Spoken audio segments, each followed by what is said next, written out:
The fight between Danny Garcia and Shawn Porter for Keith Thurman's vacated WBC belt is going to be going ahead on the 8th of September in the Barclays Center in Brooklyn. It's a good welterweight scrap between two guys who've still got plenty to offer. Not the highest level talents, but I think still they've got not too many miles on the clock. I think they're both 30. Correct me if I'm wrong there.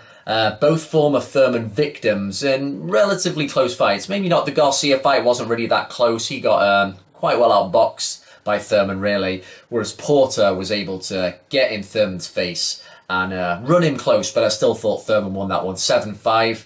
And I think these two fighters, their respective performances against Thurman, I think, serve as something as a measure for how they're going to do against themselves. I see Shawn Porter as the natural welterweight, physically stronger, and I think that is going to aid him here to victory.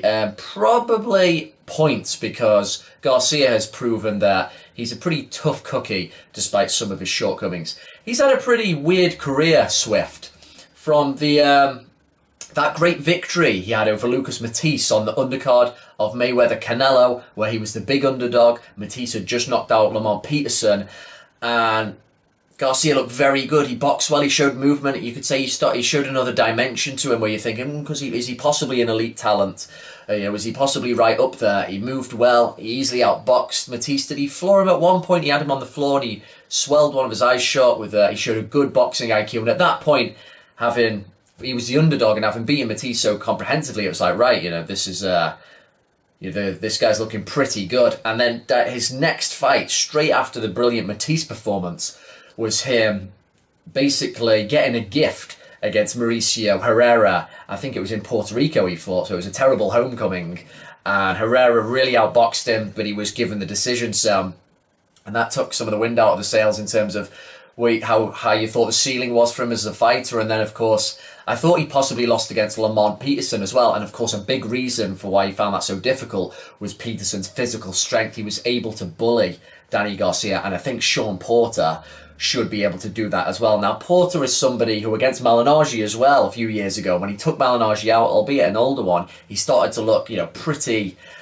he looked pretty venomous in that performance. You had the roll of the eyes type analogies being made with Mike Tyson as usual when somebody looks kind of explosive, but he looked decent at least at that point, Shawn Porter. Then he went on to lose against Kell Brook, where his habit of smothering his own work, which he really needs to get out of there, just seems to be a common theme with him. That really tripped him up against Kell Brook, who, it wasn't a blistering performance by him either, but he did well and managed to thread through his punches and get the decision. It was a hard, scrappy fight to score, but again, that showed Porter's main weakness, which is scrappiness. But I think against Garcia, with him being able to physically probably bully him, he's very thick, isn't he, for the weight, Porter, very short, very stocky. I think he'll be able to push Garcia back, get in his face, and start to out-hustle him. And I think he will actually be able to land more shots than usual, because one big weakness Garcia has is he has a very just upright head. He doesn't slip much. He doesn't he doesn't bend at the waist much, Garcia. He's kind of there to hit. So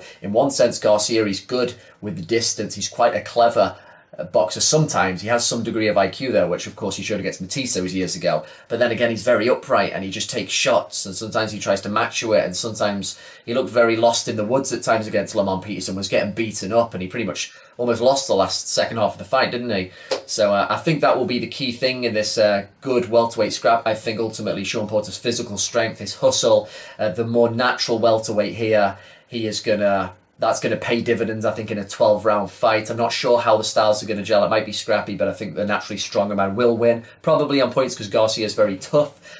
And then, if Porter does get this vacant WBC belt, is that the thing that's going to lure Thurman out? Because we don't know what's going on with him. He said he's had injuries. I think he has, but then what's with this extended absence? The last thing I saw was he was over the moon with how in love he is with his partner. He's recently got with her. Things. What is the man doing? He's not carrying on with his career at the moment. That might get him out of the woods. I think a rematch with Porter.